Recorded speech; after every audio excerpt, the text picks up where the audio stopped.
Okay. I'm delighted to be here today with Annette Poizner. I met Annette via Zoom, and we've had several wonderful conversations, which I can link to in the information below. Annette launched an imprint called Lobster University Press, which she launched in order to publish works that she's writing about Jordan Peterson and about his work. And as well, she uses in her clinical practice some of Jordan Peterson's ideas and find them immensely helpful for some of her clients. And we decided to get together today to talk about this recent situation in the press, which so often misrepresents Jordan Peterson and what he's doing. They seem to have no understanding whatsoever of what his project is, but especially this recent article by Decca Aitkenhead. And so I asked Annette to come on so that we could talk about this, and Annette has an idea about how to approach it. So I'm going to put the ball in your court and see how this works out. Okay, great. I thank you for the opportunity, because I think it's such a serious thing that's happened. It's such an affront.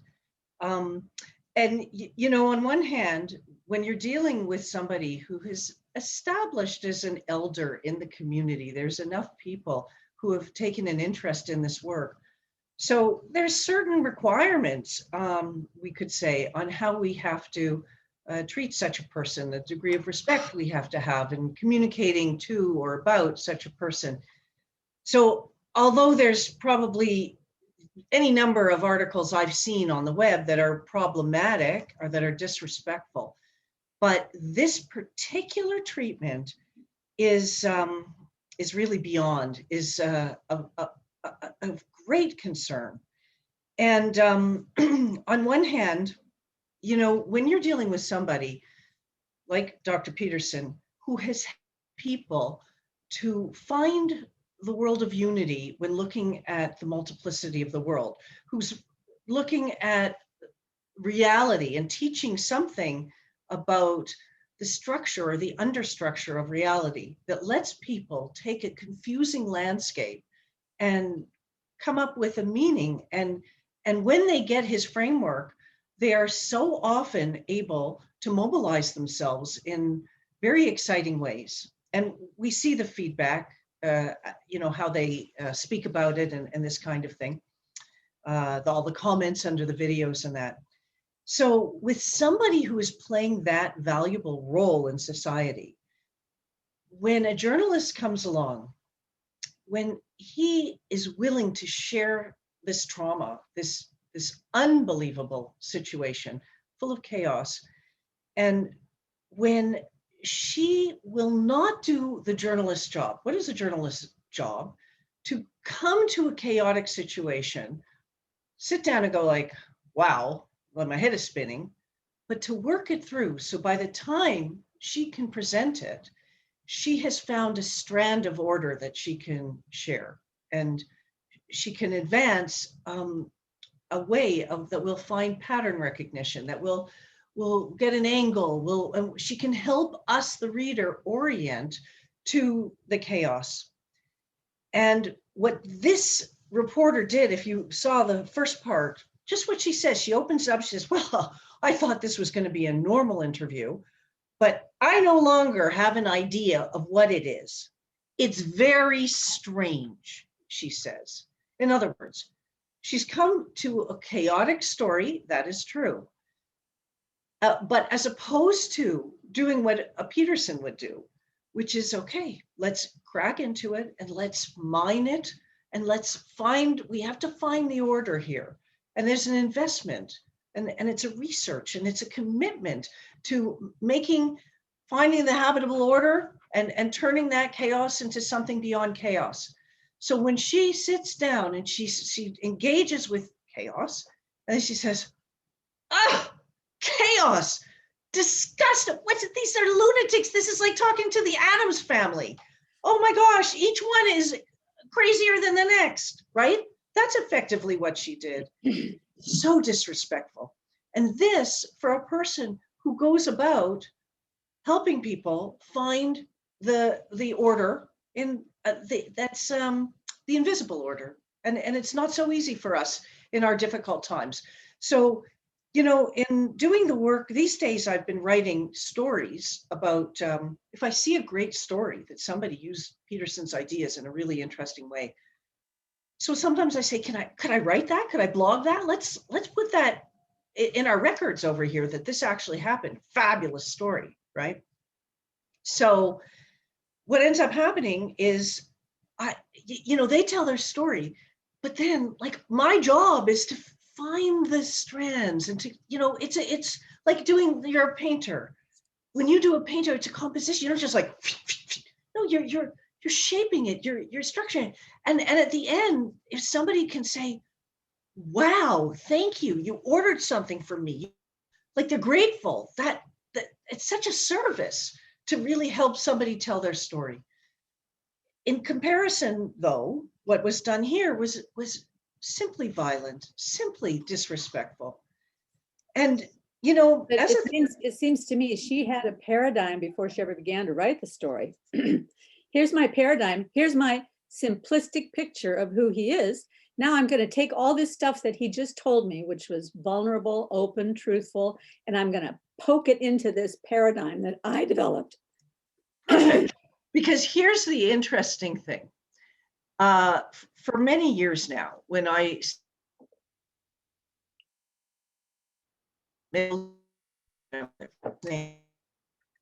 onto Google, and I'm very curious to know the meaning of the name, meaning what language is it from, and what does it mean? And sometimes there's a name sounds like something, and that's going to be interesting to me too. It's interesting because the Talmud teaches that there is no prophecy. No, there's very limited prophecy. The privy to is when parents name children, that the name is expressive of the essence. And so I look at names because there's always going to be a tie-in. And so, for example, just an example, every few years I get another insight about Annette, about my name. And the day I realized, you know what, I'm the safety net for a lot of people. And in Hebrew, there's a word emet, which is truth. And I'm obsessed with truth. Emet, Annette. And each year I get more little, that's my English name, Annette, right? And you're Karen. And as we've spoken, I've gotten to know you a little bit. I would call you a very Karen person, okay? So we'll find that there are meanings that are flush in names. So I have to go because that's always what I do. And I look that this Decca Aitkenhead, her real name actually is Jessica. Oh, so I'm curious, where does Jessica come from? So several websites say the same thing, that it comes from a Hebrew word, a word I've never heard. And what does it mean? God beholds. Can you believe it? God beholds. Is that not the energy of that article? I walk in, hey, give me your story. You don't see her like the humble journalist going, what do I need to do? I better find out more about akathisia. You don't read much about that. I personally hadn't heard of it, okay? If it was, if it was Alex Trebek, all of a sudden, everybody would be writing about pancreatic cancer, right? Because, as soon as celebrity has something, well, what is it? And what is his treatment? And how long is he having? But we have now heard about this akathisia, and this journalist doesn't seem to think that there's any merit to explore it. Who gets it? And is it part of a malady, or is it only a side effect? And I mean, isn't that even something that would normatively be in an article about some major figure who has this particular phenomena? No, God beholds. She knows. She watches this. She's and her judgment, it's all judgment. Someone had an expression. They said, it's easier to judge than to think, right? Mm-hmm. Quickly, she knows, okay? So it's just literally violence what was done over there. And so our purpose then is that we want to look and we want to try and do a little bit of what should have been done. And I mean, we can't, we do this from a distance, but I'd like to present a couple of thoughts, just doing a little bit of research about things. This took me 30 seconds, okay? Because, one way one would rightly approach this is, hey, have we ever heard that there's a problem sometimes? A genius who has mental health or physical health problems? Well, yeah, that's a pattern. That's a pattern in this world. We could ream off a whole bunch of people who have had problems. So I've got a line here from a Dan Cohn. Where did I find that? Maybe on Quora.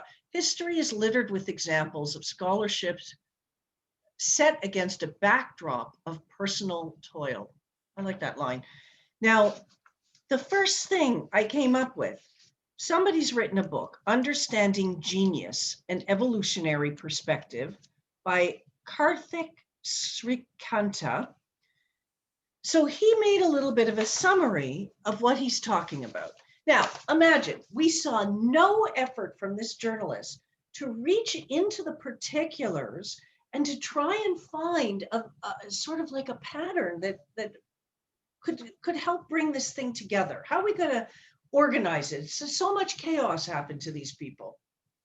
So look at what this person is saying. Geniuses have a variety of traits, and it's not always easy to find a common denominator. However, many researchers will come up with a similar list of traits like the following. Okay, now, by the way, this was written in 2013, okay, not current. So this person doesn't know Jordan Peterson. Here are the traits. The first one is called open to experience, high level openness. Okay, the next one is driven, but not by money or status, idealistic. Check. The next one is surprisingly humble. Check. Great sense of humor. Check. Playful. Check. Individualistic / rebellious / dislike authority. Now, you could not withstand what Dr. Peterson has withstood unless he was independent-minded, which he is independent-minded. He holds his ground. Often very reclusive. Now, a person cannot spend 14 hours a day tapping away at the computer and doing the work he does if there isn't as if more of like a serious, studious, more introverted strand. Sleep less, like to stay up late, and or get up in the early morning hours. We get that feeling about him, right? I don't know, if he's on those podcasts. I mean, maybe not now, but before, you get the feeling like maybe he was there at 3 a.m. I don't know.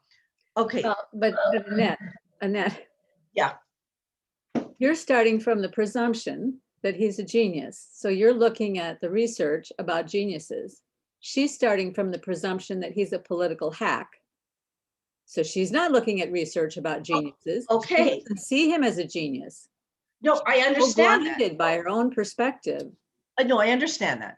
But my point is to say, I want to show you how, let's continue, okay? Because we're going to see if I could do 30 seconds of research and get something that sounds so relevant in 30 seconds, that she could spend 2 hours, not even did she follow one little link to look up anything. Do we see in that article one moment where she breaks away from her own verbiage and her own narrative to consult an expert on? At one point, there's this great line. Joan Rivers interviewed a Jewish comic once on her show many years ago. It was so great. And the woman, she sort of breezes in, Joan asks, tell me about your family. And the lady says, oh, my father's a lawyer, my mother's a doctor. She didn't go to medical school, she didn't have to. And that's it's kind of like a Jewish, she didn't go to medical, she didn't have to, okay? That's this lady, because in there, she clearly comes to the conclusion of how she understands the cause of his problems. what, do you have a doctor who you talk to about this? Like, really? Like, she just whips it off, reams it off like it's, easy, okay? So, let me continue here. Less stereotypically male or female. Now that's interesting because he's so sensitive and he's, so analytical. He seems to have both sides there. Frequently suffer from mental issues like depression and Asperger's. And sometimes there's an issue of difficult childhoods or dislike school. I never heard that from him. This bundle of traits can be explained with a single hypothesis that some have argued before, that personality types have evolved from our ancestral mode of subsistence, which is either hunting and gathering or farming and herding. Okay, this is interesting. The vast majority of historic geniuses will be found in the hunter-gatherer group. Early farmers evolved the following genetically determined traits as opposed to hunter-gatherers. Okay, so where it's going to go on to say, if you're dealing with a farm situation, you get up early, you do hard physical work, you're rhythmic, it's predictable. And if you follow the lesson of the people who are before you, you'll succeed because you have to master this thing. You have to do what you're told to do. So there's an obedience part of this cycle, and you have to stick to tradition, and you have to work collaborative with people. So, you have to be social and cooperative. And so the argument here is that sort of mentality breeds a certain regulated type of psychology and will have mood regulation as part of that, and other benefits. Okay. Then he's saying hunter-gatherers never needed to work as hard as early farmers, and there was less routine work. You have to be spontaneous, right? Being able to hyper-focus during short intervals of hunting and gathering was much more important than steady focus on routine work. Moreover, they needed to keep an open mind. Openness also correlates with IQ and creativity. An open mind to changing conditions and environment, and maintain childlike playfulness.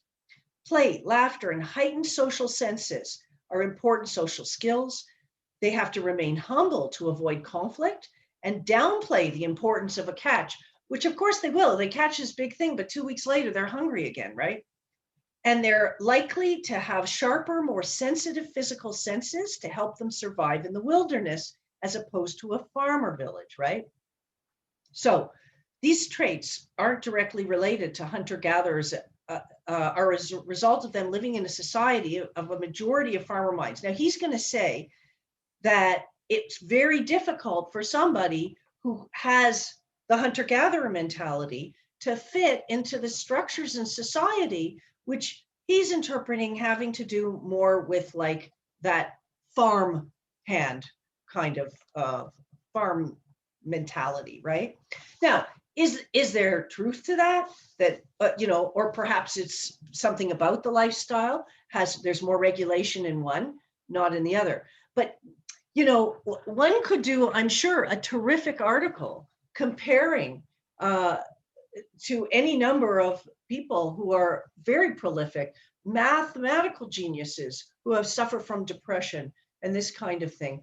And of course, it does not in any way minimize their material, their contribution to the field, that they've had these problems. Okay, so I just thought that it's important to note that when it's so easy to find a strand that could weave something like this together and explain it just shows the lack of effort on the part of this journalist to do so, right? So, but having said that, I just wanted to reach into the Jewish tradition a little and to share a couple of ideas about another lens that we could look at what's cooking with this particular family. You're aware, I'm sure, of the story of Rachel and Leah and Jacob.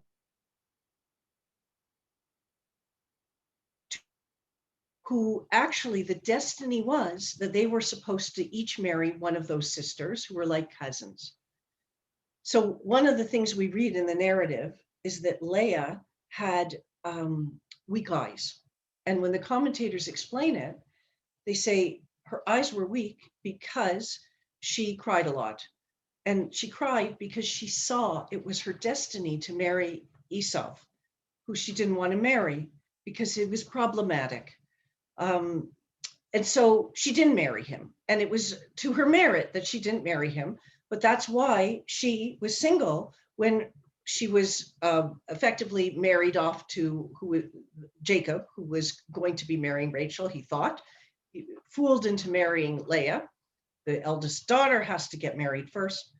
And then the whole story unfolds.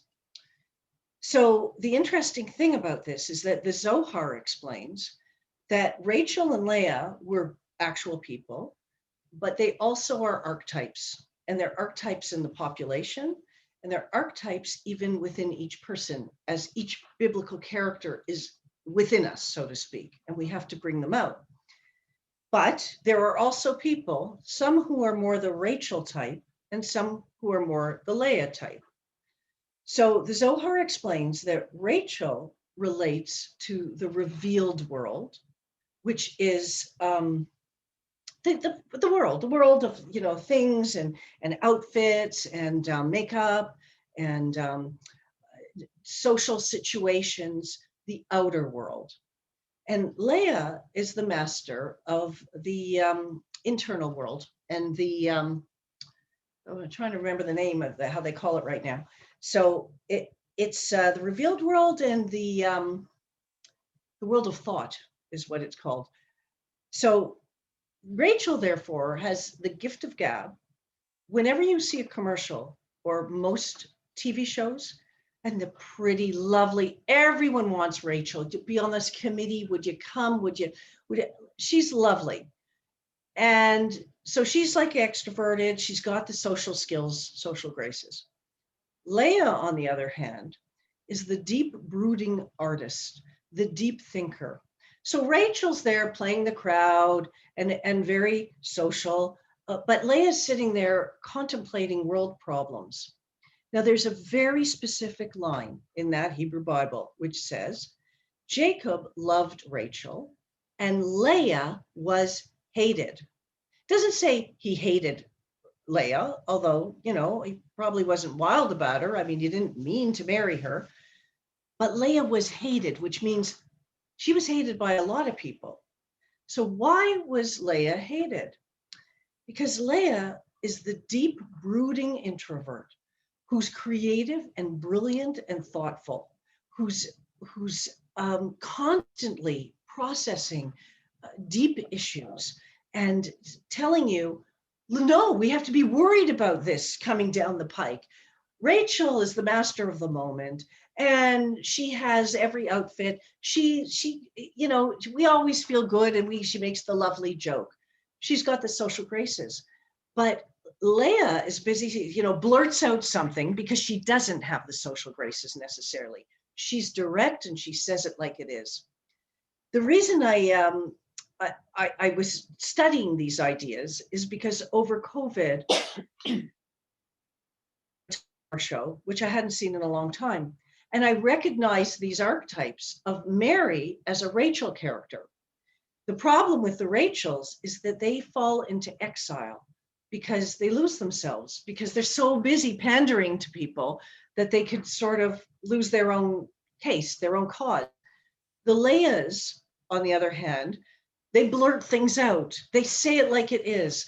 And they're wickedly funny, and they're brilliant, they're interesting. So where I'm going with this is to make the case that Jordan Peterson is a Leah, that in other words, he is to his thoughts, he's true to his voice, he says what he needs to say, but it's an archetype that is hated because they don't like the conclusions he comes to. And you know, the whole point is that eventually Leah is proven right. If you look at the story, you'll see Leah is the one who is buried with Jacob, not Rachel. Leah is the mother of 6 of his children. So she has the most tribes that come from her. So even though she was hated, she's in the starring role over here. And, just because we have every commercial on TV that has a Rachel who's going to be front and center. Oh, we want to be Rachel. I want to be Rachel, but the real meat and the players who are dealing on the front line of the real issues that we need to be concerned about, that's the Leahs. So Jordan Peterson is a Leah. So, and that can help, because then we see when he's hated by these journalists, then, I think there's peace to be had, to know that this is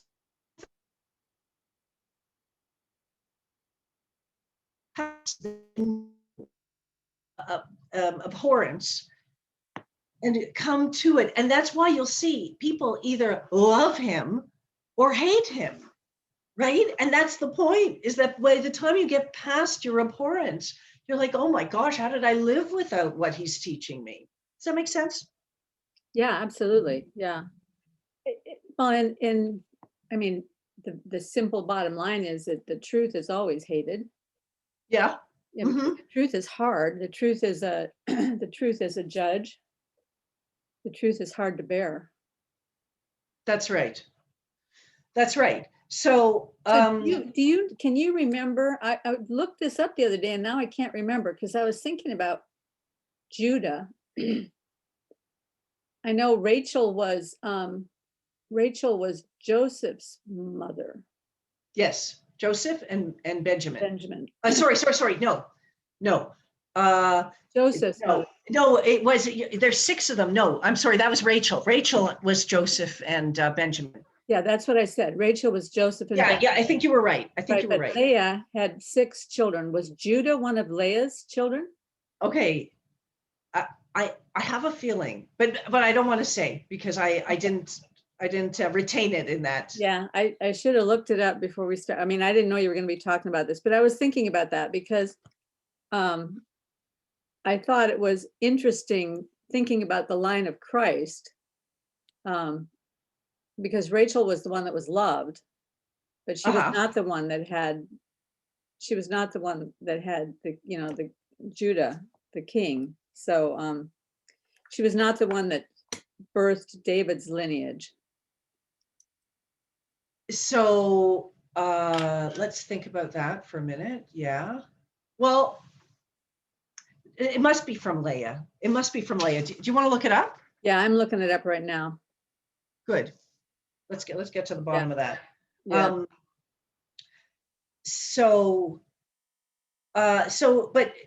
let's go somewhere. Yeah. Her sons were Reuben, Simeon, Levi. So Levi too.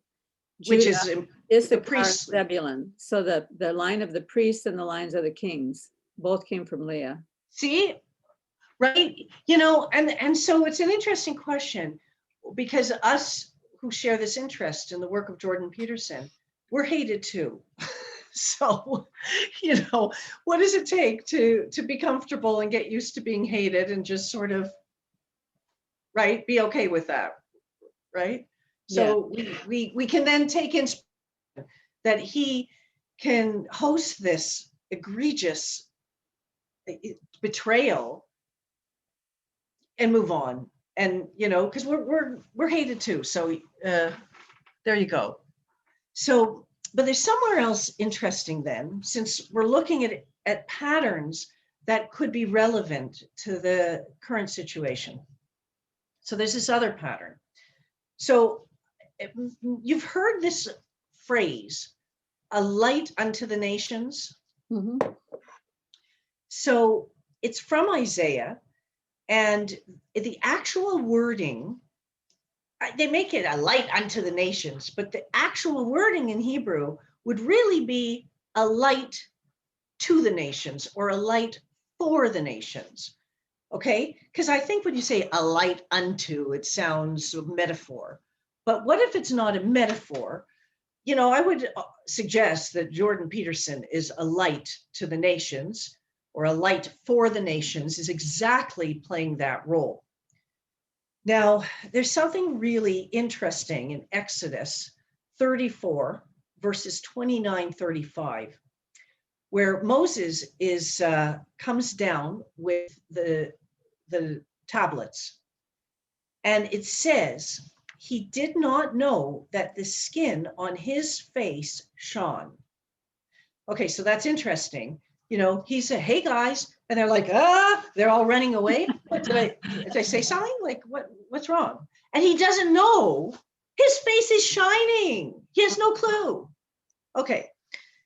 Now I'm going to suggest, because I have an interest in Chinese medicine, that there's yin and there's yang. And yin, let's say, is the physical, and yang is more the intellectual, the cerebral, the esoteric. All of that is in the domain of light, we could say, and we call it enlightenment, right? So let's say that what happens is when people have an interest they're very excited about, and it involves scholarly study, you know, they're really more than dabbling, they're very intense on their subject. Chinese medicine would say that that person is hosting a lot of light, might even be hosting more light than their body can comfortably take in, actually. Imagine a candle. The candle, you have the wax part, and you have the flame, and you have the wick. Okay. If you have a large flame, the only way that happens is because you have a big candle. You cannot have a little spindly candle with a huge flame. You have to, that makes sense, right? You have to have a match. If you have a big flame on a tiny little candle, so we have an expression. We say, oh gosh, I just got so burnt out, because the fire consumes the vessel, I guess, that the host, and then there isn't a host anymore, and then the fire goes out, right? So the point here is that the sort of study that Dr. Peterson engages in, and the thought that he engages in, is something that Chinese medicine would call heat, giving actually a heat condition. For the Chinese, the more you think, the more heat you create inside.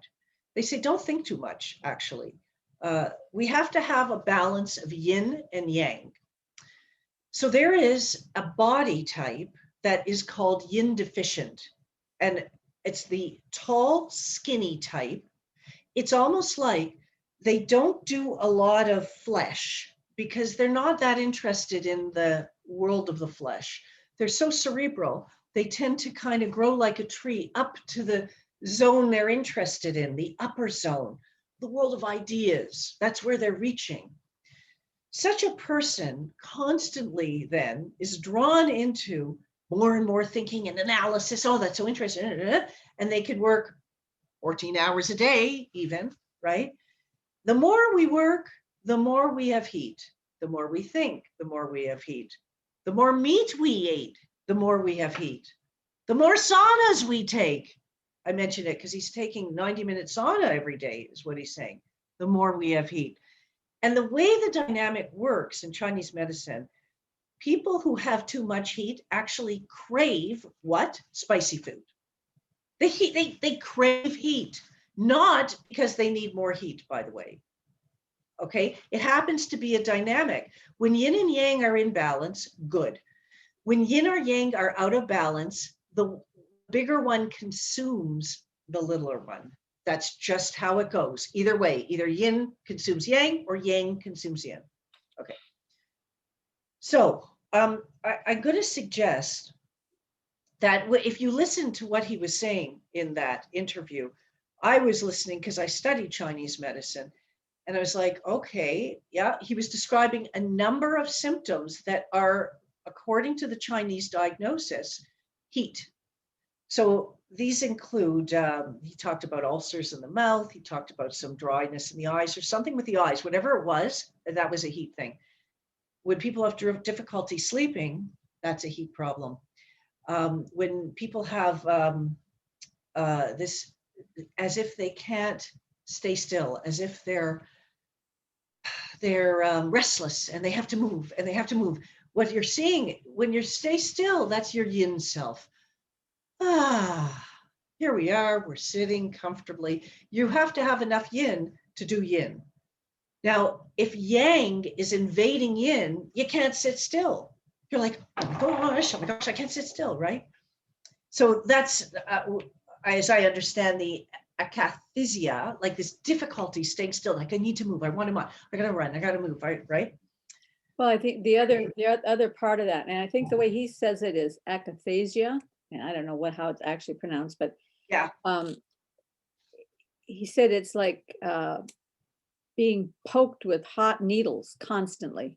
This Okay. constant pain, just like sharp hot needles everywhere in the body all the time. But by the way, I didn't even hear that. But do you realize you just used the word hot needles? Hot. Well, I mean, I said that. He may not have Oh, hot, but he did liken it to being poked with needles, like being poked, just very painful, sharp pain everywhere in his body, constantly, 24 hours a day. I heard him in tears talking on one interview with someone else saying, it's such a privilege right now to just be able to sit down in a chair. See, and inflammation is heat in Chinese medicine. So that pain is inflammation, let's say, right? Ouch, ouch, ouch. So, okay, so let's say I'm putting this idea out that this is somebody who, if he would get some Chinese medicine, I think he would be amazed. One treatment, just one, would be, he would feel the heat draining out of his body. Okay. Now, so I'm making this, so I want to prove, I want to put evidence in front. Well, don't leave us in suspense. What is the treatment that gets rid of the heat? Acupuncture. Okay. Right? Well, I mean, I've done a lot of acupuncture in the past, but I'm asking because I have a lot of problems sleeping lately. And I know it's a heat problem because I wake up, I'm just so hot. Well, that's it. It's a heat problem. Yeah. There's things, for example, see, if there's a heat problem, the fire is the heart and the kidneys are the cool. And what we need is strong enough kidneys that cool down the heat. We need enough fire to warm up like the lower part of the body. So for example, you would probably notice that you have an experience of cold feet. Is that so? Yes. Yeah. Meaning, because what's happening when I first go to bed, my feet are super cold.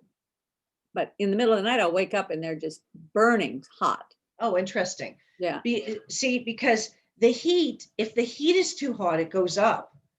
And if the kidney isn't, the kidney meridian isn't strong enough to cool it down, then it's like the cool stays in the lower part of the body and the feet are cold. The heat goes to the top and you've got a lot of dry skin and dry eyes and dry mouth, dry lips, you know, you got the heat up here, you got the cool down there. So what the exercise of acupuncture is doing is to take some of that heat and put it down there to strengthen the kidney meridian and make it cooling enough so that it cools down the whole system so that you don't get this dysregulation. But we're all talking dysregulation here, right? Makes sense, so right? The key is you want to strengthen the kidney meridian. You want to strengthen the kidney meridian and you want to also drain the heat. And I believe someone with his condition, if he had the needles, he would literally feel like he would literally feel it leaving his body. It's a very odd feeling. Okay, because things get stored in the body and it's quite brilliant. But let's look at it now from the standpoint of two of his dreams. These are very old dreams. Okay, so if this thing was only stimulated by a recent drug, you wouldn't expect to find themes going back years. Now, not that it wasn't stimulated by the drug, because the drug has a side effect, but if your yin and yang are balanced, you are less likely to get thrown by a side effect. But if you're already in an imbalance and there's the potential for a side effect that gives you more heat, you're going to fall into that faster than if you had a balanced constitution. Does that make sense? Mm-hmm. Okay, so can I ask you, you got my email that I sent you? I did, yes. Oh, good. So we have the first dream sitting in the darkened basement. And if you could read it through, so let's just get the overall feeling of the dream. Okay. It's quite a dream. Now, Yeah. he had this dream when he was much younger. Yeah. I'll I tell you think where this is during the time that he was struggling over the whole idea of the battle between the Soviet Union and the West for the Cold War and the dominance of nuclear weapons and the destruction of the world. He was struggling with that whole idea. And so this is before he wrote Maps of Meaning. Okay. Long time ago. Long time ago. Okay. Okay. I was sitting in the darkened basement of this house in the family room watching TV with my cousin Diane, who was, in truth, in waking life, the most beautiful woman I had ever seen. A newscaster suddenly interrupted the program. The television picture and sound distorted and static filled the screen. My cousin stood up and went behind the TV to check the electrical cord. She touched it and started convulsing and frothing at the mouth, frozen upright by intense current. A brilliant flash of light from a small window flooded the basement. I rushed upstairs. There was nothing left of the ground floor of the house. It had been completely and cleanly sheared away. Red and orange flames filled the sky from horizon to horizon. Nothing was left as far as I could see, except skeletal black ruins sticking up here and there. No houses, no trees, no signs of other human beings or of any life whatsoever. Some dogs emerged out from under the basement stairs. They were standing upright on their hind legs. They were carrying plates in front of them, which contained pieces of seared meat.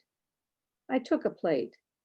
In the center of it was a circular slab of flesh, 4 inches in diameter and 1 inch thick, fully cooked, oily, with a marrow bone in the center of it. Where did it come from? I had a terrible thought. I rushed downstairs to my cousin. The dogs had butchered her and were offering the meat to the survivors of the disaster. Okay. Now I'd like to go through this and I'd like to show you what I believe is very strongly indicated. And, you can be devil's advocate with me. I'm good. Okay. So we're going to start everything we're going to look at through the lens of yin and yang, which means if you talk about dark, dark is yin, light is yang. Okay. Basement is yin, attic is yang. Okay. So I was sitting likened to the physical body. In other words, we have part of us which is like soars around in our upper part of our body, our thought, oh, wow, ideas, this and that. But in the darkened basement, we're dealing with the physicality of the body, the yin dimension. Watching TV with my cousin Diane, who was in truth, in waking life, the most beautiful woman I'd ever seen. So in mysticism, what is the definition of beauty? It is the meaning, and it associates with the heart chakra. Okay, so in mysticism, Tiferet is the sphera associated with beauty. Tiferet, just trying to remember, it means balance, it means something. But so I'm going to suggest that a beautiful woman is representing the heart chakra, that the basement is representing the physical body, that Dr. Peterson himself is representing the male archetype. So we have as if different parts of facets of self that are represented here, but specifically having to do with the physical body. A newscaster suddenly interrupted. Distorted and static filled the screen. In other words, what's happening? What is the television? I'm going to suggest that the television is the stream of processing and the world news and the thoughts. And because he does a lot of thinking, it creates heat. And what we're going to have described to us is like a hot attack, is like a heat, you know, when you get like the electricity, we call that like a lightning bolt, or, you know, zappo, and too much electrical heat. And it just suddenly the message distorts. It's too much. My cousin stood up and went behind the TV to check the electrical cord. Okay. And what we're going to see happen is that this heart she starts convulsing and frothing at the mouth. In other words, this intense current hits her. Too much heat. Okay. It's interesting. He uses the word frozen upright by intense current. And frozen to me is a relevant word here, because I'm saying that someone like him would be attracted to the extremes. And that when I saw that he was doing the Wim Hof thing, and I was a little concerned about it, because Chinese medicine would say someone with sort of a strong heat condition, it would not be good for them to expose themselves to bitter cold. I understand why he feels for people it's helpful. You know, again, I'm not a Chinese doctor, but they would want somebody very much to protect themselves to cold exposure. And I'm guessing that, you know, like I was reading the hunter-gatherer profile there, somebody who's sort of attracted to the extremes a little bit, very cold, very hot. And it would make sense, because if you feel very hot, what do you want to do? You want to go in the fridge, you want to get very cold water. The Chinese say, don't do it. Don't have anything cold out of the fridge. I won't get distracted to tell you the whole story, but there's reasons why you do not want to do it, even though you're drawn to doing it when you have too much heat. Okay.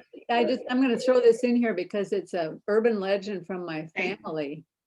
But my grandfather died when I was 5 years old. My family was living in Europe at the time, so I wasn't here when it happened. But he had gone out and was working in the yard or the field or something and gotten overheated. And he came in the house and had a big glass of ice cold water. Yeah. Just fell over dead. And so I had always heard, you must never drink cold water when you're superheated. And then later, I heard that was really just an urban legend, and that really the water wasn't what killed him. And yet that was what my family always lived by. Never drink ice cold water when you've been superheated. Well, even what we would say is never drink ice cold water, even if you're not superheated, because the idea is stomach digestion is heat, is another form of heat. And it's important that you have enough digestive enzyme to do the job, because it's going to help everything. But if you douse it, you put out the fire in a very dramatic and immediate way. You got stuff in your belly and you don't have anything in there to work on it. You've just taken your strength and just smashed it, right? So you may feel that you want it, but sometimes our body misleads us. It tells us the exact wrong thing. Why should someone like that have more spicy food? They crave it. And then they come home and they can't sleep. Then they have to take a sleeping pill. You know what the sleeping pill does? It gives them more heat. The more meds you take, the more, it's like flour. It's like dry, intense powder, this medicine. The more heat, it becomes a vicious cycle of heat, and more heat, right? So look at where it's going to go. A brilliant flash of light from a small window flooded the basement. The heat is pouring in. I rushed upstairs. There was nothing left of the ground floor of the house. It's like, you know, this heat is going to consume the whole place. And that's the problem with the heat. It's not just, you know, I have a little hot meal. Oh, I like that, the kick on my tongue. I like the kick or whatever. No, a client, by the way, came in. And she told me that her dreams and fires and this and that. I said, can you just clarify, did you have spicy food that night for dinner? She thought about it. Why, yes, I did. I said, that dream is you had spicy food. The house was burning down. You didn't know who to call. Your body is saying, I'm on fire. Not only had she had spicy food, but she ate like 8 p.m. She ate it late. Her body is like, I'm on fire, and I don't even have the digestive enzymes at that time of night to properly mediate this. And then so now she's cutting down her spicy food. It's not good. It hurts even mood. It hurts everything. It hurts, makes anxiety. Anyway, okay. Red and orange flames filled the sky from horizon to horizon. So first it decimates the house, then it decimates the landscape. This, and the message is, this heat is contagious. It's just spreading. Nothing was left as far as I could see, except skeletal black ruins sticking up here and there. No houses, no trees, no signs of other human beings or any life whatsoever. Heat is a real big problem. Some dogs emerged out from under the basement stairs. They were standing upright on their hind legs. They were carrying plates in front of them, which contained pieces of seared meat. And I understand. So we got this meat, and in other words, this is the truth of it, that the yin is the body. The yang consumes the body. It literally consumes the body, which is yin. The body is yin, and the yang is like this terrible heat. And there it is, which is exactly the Chinese statement, is that if there's too much yang, it will consume the yin. And so you have this metaphor of human flesh, God forbid, being served up on a plate, right? And the dogs, I understand, we have an animal soul. In other words, and why is the dog doing this? Because it has to, because the body has to consume something. If the balance is wrong, if you don't have proper iodine in your diet, you'll be a magnet for radioactive iodine. If you don't have a healthy community, you'll fall into a gang or, a cult. Like one way or other, you've got to consume something. You want to have the best variant of what you need to consume. Now, by the way, isn't that exactly what ended up happening? Years down the road, all he eats is meat. Okay, so you could almost say that there was some precognition that his whole diet would be, animal flesh in this case, right?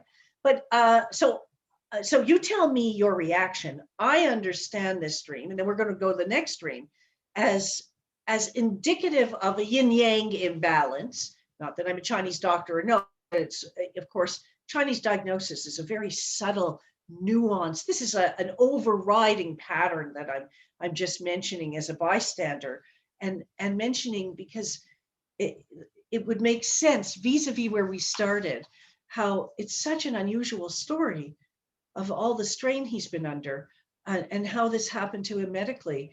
And it's another way we could understand and have, oh, maybe this is a heat condition, and this is what he's been subject to, and that can help us order and organize some of what he experienced.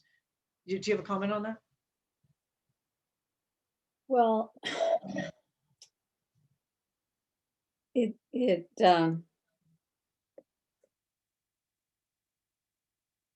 so yin and yang, I have not had much exposure to that idea except through Maps of Meaning, where he uses it as a way of describing order and chaos. Okay, and I actually prefer thinking about order and chaos in the sense of order being this bounded circle, and then the chaos is what's outside the circle, because it seems to me that order is very small compared to chaos, which is vast and huge and limitless, so to speak. Right? Almost sure. Limitless.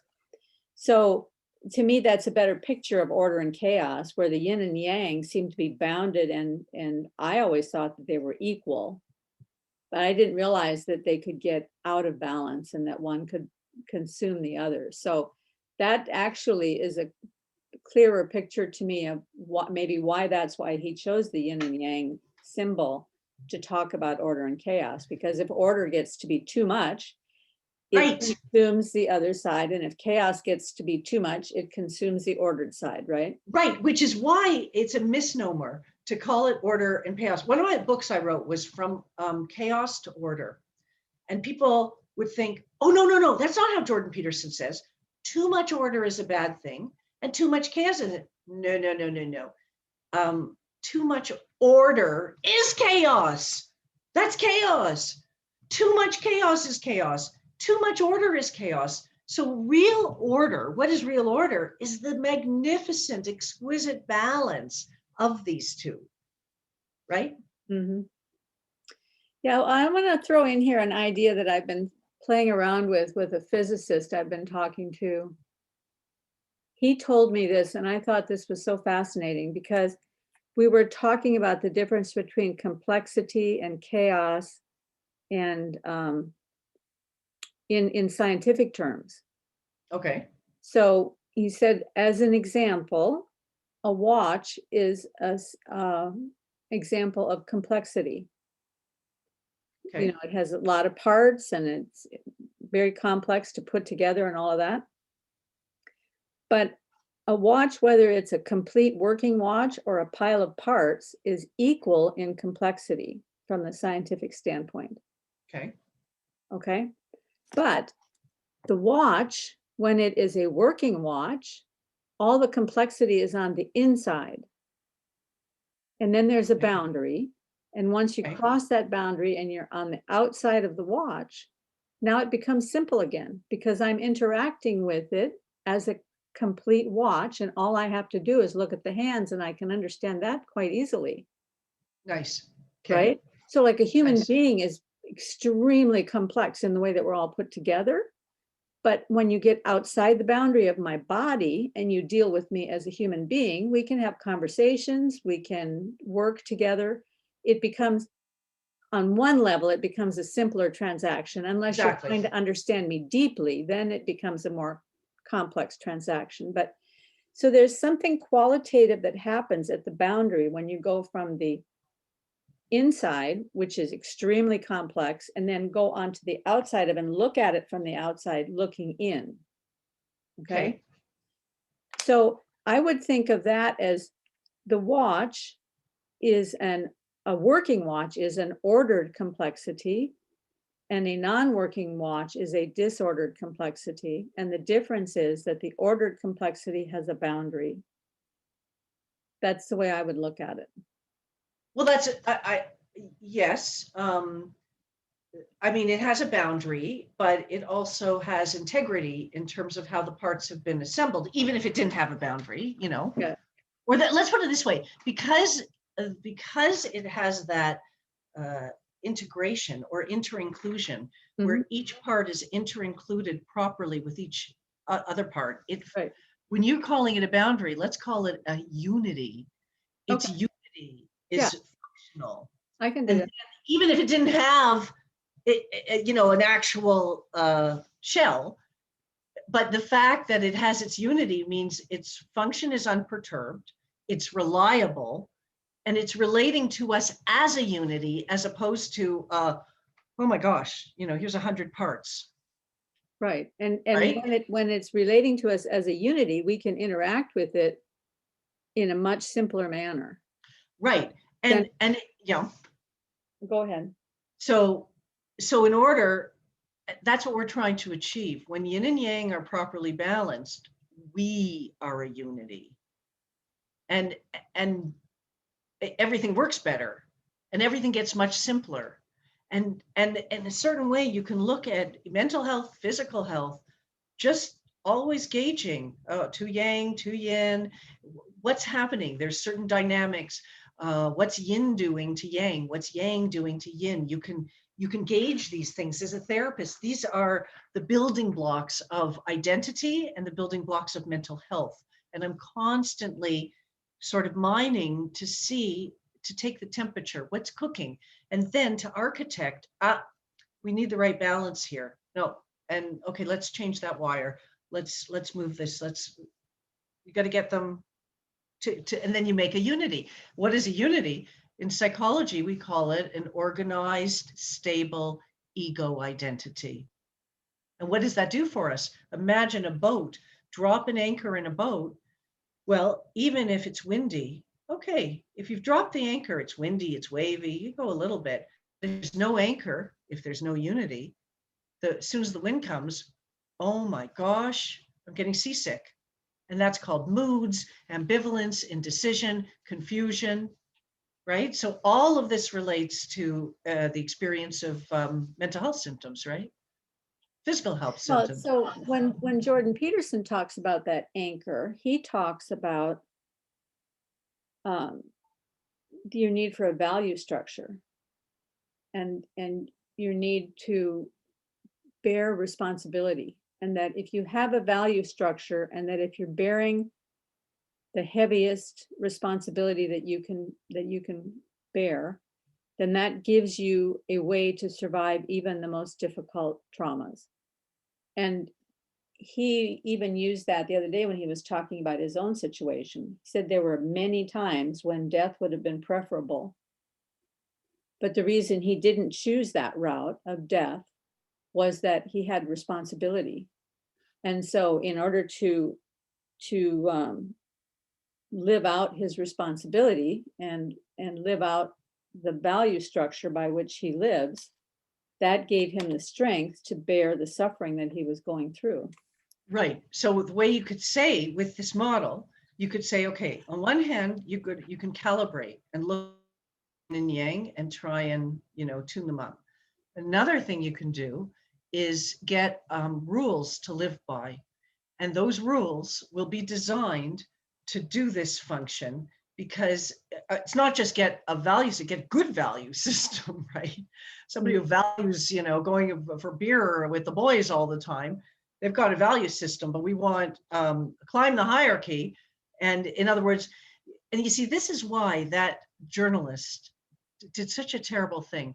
It's not like he has come up with some little out of the box, here's my little technique for fixing your mental health. Not at all. He is taking Judeo-Christian values and visions. He's well articulating them, and he's inspiring a young generation who are abandoning secularism, which, is rampant. And I mean, we're in a secular culture, and coming back to classical.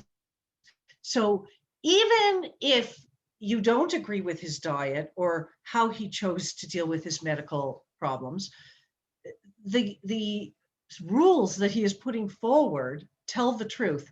Really, lady, you think the society would be a worse place if people told the truth? Really? Personal responsibility is like terrible. I can't imagine telling that to my kids. Really? Well, the way she described him, and the reason she called him a hypocrite was she said his whole project is to tell people to suck it up, Buttercup. And when he hit a bad patch, he couldn't do that himself. Therefore, he's a hypocrite. And I'm like, how could she possibly have misunderstood him to such a degree to think that that is what his project is? He's not telling people to suck it up, not even a little bit.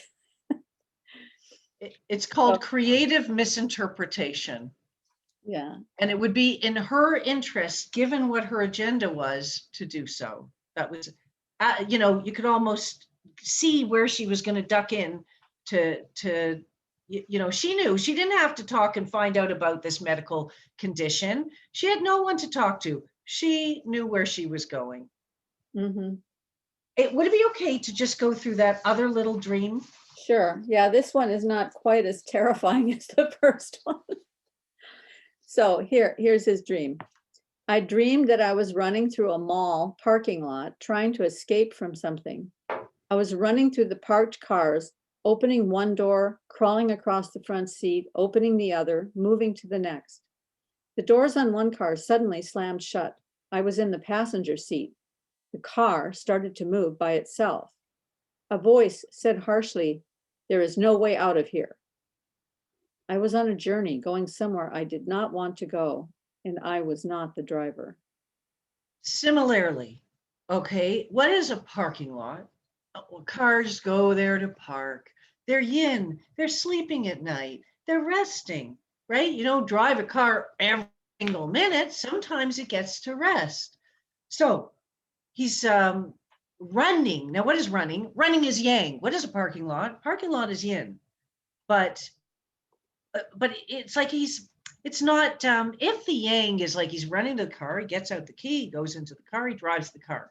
So he goes yang, and then he sits in the car, he's yin, and then he drives the car, he's yang, okay?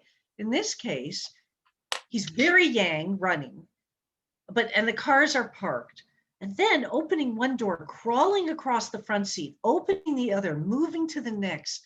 It's an image of yang infiltrating and invading. Can't be all these cars are his cars. Whose cars are these? And it's like he's running through them, right? So it has this energy of yang ripping through yin. The doors on one car suddenly slam shut. Now, what is shut? Shut is yin, closed, okay? I was in the passenger seat.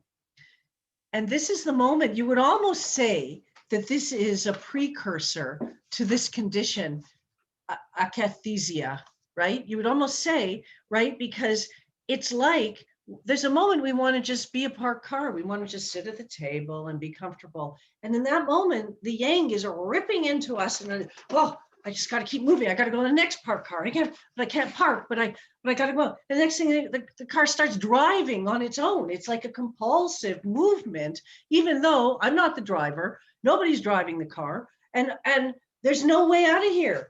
I'm locked in yin, and yet the car is moving. Do you see that this is like just like an explosion of yang energy infiltrating the yin? Yeah, I think it's clear. Yeah, it's certainly clear. And I think whether a person buys the yin and yang thing or not, this dream is still quite prophetic about what happened to him. Because there are times when you go through something in your life. Years ago, before I ran into Jordan Peterson, I used to call it getting into car wash mode. Because when you take the car into the car wash, you have to drive up on this little ramp, and then it hooks into place, and it doesn't move, and it just carries you through the car wash, and there's nothing you can do at that point. You can't get out of the car. You're just stuck there. Yeah. And there are times in life when you're just in car wash mode, and you're going to go through it. Childbirth is one of those. Once it starts, it's going to happen, you know.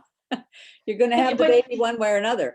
And he was on a journey here with this akathisia, with all the pain and suffering that he had to ride it out, and have to have some sort of a structure that he could hold on to while he's riding through that thing.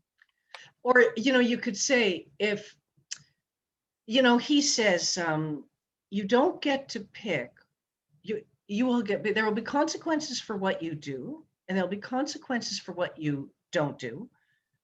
You don't get to pick whether you'll have consequences or not. You get to just pick what will be the consequences. Yeah. So I would say that at the moment where the car, you know, and he's on it or whatever, it's like, in other words, we could say a message is, there's going to be a moment when you got to go for this ride.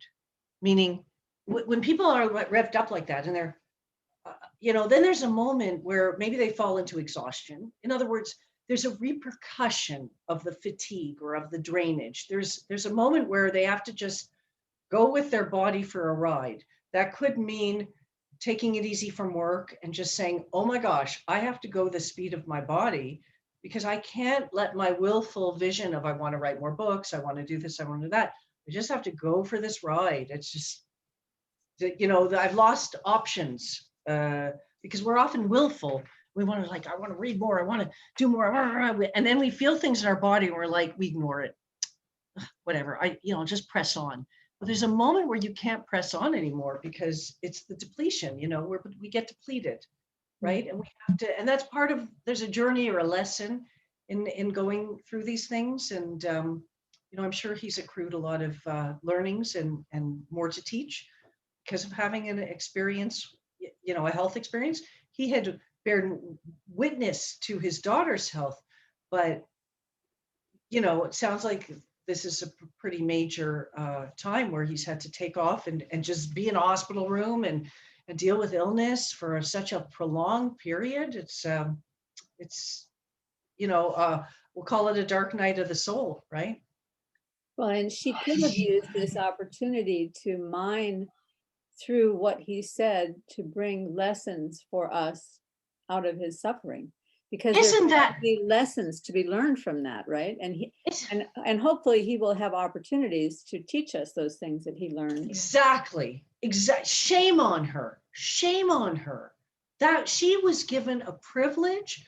You know, it's an honor for somebody to share that journey with you. And if you know how to do your job properly and you can bring light into the world, and that she just, what she did was a travesty. And, you know, it reminds me, there were two women who were comedians and talked about, and I won't say their names, but one of them, they both mocked other celebrities in the course of entertaining. One of them went to a party and saw the woman who she routinely did impersonations of, making fun of an oddity about her. She walked into this mansion in, you know, Hollywood or whatever. She saw the woman, she went to the washroom and she vomited. The other woman, she, you know, had a shtick where she would make certain jokes about this woman's anorexia, about that she was thin. Well, that woman died of anorexia. And she talked publicly about how awful she felt that she had mocked this woman, and she had cause to meet the woman. They met at like an award ceremony or whatever, and the woman was very nice to her. Gracious woman that she was, the woman who was not well. And you know, I mean, that this woman doesn't realize what she's done. She's done something terrible. But these women did realize what they did, and they just felt awful about it, right? Going into a washroom and vomiting, you know, terrible thing that's been done. One day she may come to a realization of what she did. Well, I think it's sort of emblematic of what's going on in our culture at large, because the common thread to that story you just mentioned about those other two women is that they came into proximity with the women that they had been ridiculing. And that's what has happened to us. We no longer come into proximity with our enemies or the people who think differently than we do.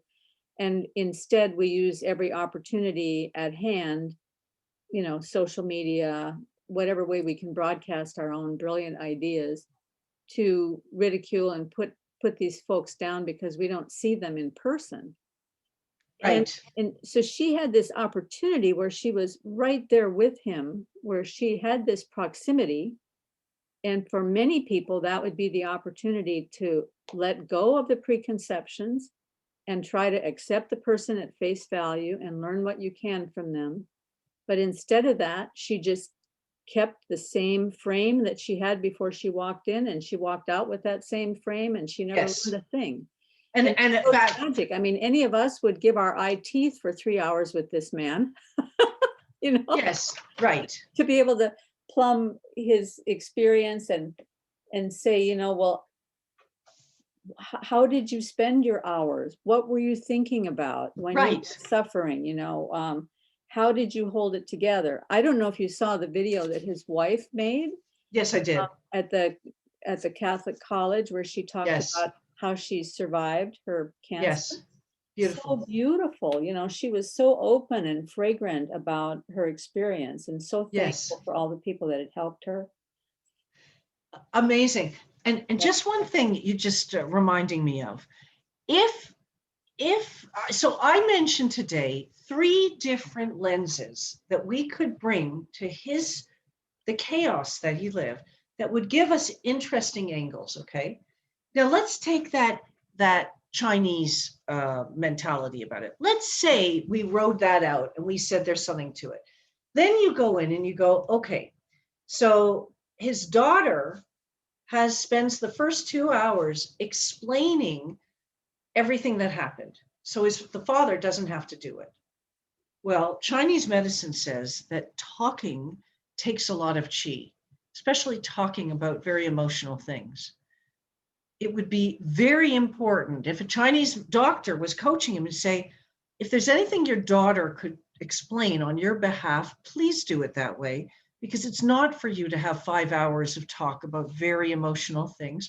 That will deplete you. You have to gauge how you spend your energy. So she's looking like, oh, this, the Morticia Adams, these nutty people, they're so codependent. Oh, she's trying to run the narrative. No, she's trying to help her father calibrate. Then another point about it is, Michaela is saying, well, mom says I have to, stop. We have to stop. Mom said, oh, controlling daughter. No, Dr. Peterson is very yang, full of ideas, and he has more ideas than he has the energy to explain the ideas. Left to his own devices, he can easily overexpend. So he needs more feminine energy to say, that's enough. Okay, let's close this up. So, he would, if with a frame like that, she would have what's called in Judaism a good eye. There's something called evil eye, bad eye. If you look at somebody, cast aspersions, you see it through the most negative, small-minded, critical lens versus seeing things. How would you see it if you wanted to extend the benefit of doubt to the person? Well, this is somebody who's come through a very severe crisis and who needs to calibrate very carefully how he spends his energy. But okay, you want to frame it that there's this deep pathology in the family. They're all over involved with each other. Gee, that's neurotic. This is who you want to take your life lessons from? That's right. That's basically what she's saying. It's Well, I wonder if she's ever seen a family before where people love each other and care for each other. Especially when somebody has been very ill, right? Well, one of the other things I thought was so tragic is that she completely didn't understand why they went looking for help outside of the medical community for this problem. And I had a personal experience with that myself, because back in 1989, 1990, when my mother was dying, my father was also dying at the same time, and he was in a veterans hospital. And when he went into the veterans hospital, he had a problem with his heart wasn't pumping regularly enough to feed all of his organs. So some of his organs were suffering, and so they were trying to regulate his heart. And after he'd been there for about a week, he went kind of wacky. He developed aphasia, where you're saying sentences, but they don't make any sense. They're words that don't make any sense at all. And his communication was completely off. And I was visiting him every day after work, and I said to the doctor, what's happened? And they said, oh, this must be sudden onset Alzheimer's. Oh my gosh. And I said, no, I've known this man my whole life. He's brilliant. He has no Alzheimer's. I know this is not right. So I figured it had to be something they were doing that brought this on. And I happened to be staying with a friend who was working on a degree in occupational therapy. So her house was filled with medical textbooks. So at night, I would just pour through these medical textbooks night after night after night. And I ran into this thing called rapidly progressive dementia. I said, oh, that's it. Well, there's probably 20 different causes for rapidly progressive dementia. Okay. But one of them is when your electrolytes get out of balance. And I could see that right away because his heart wasn't pumping regularly. He had started to get dropsy, where there was a lot of fluid in his legs. And so the way that they were treating this was to cut him down to 1/4 of a cup of water a day. Oh, wow. Well, so if you have no water in your system, of course your electrolytes are going to get out of balance. Yeah.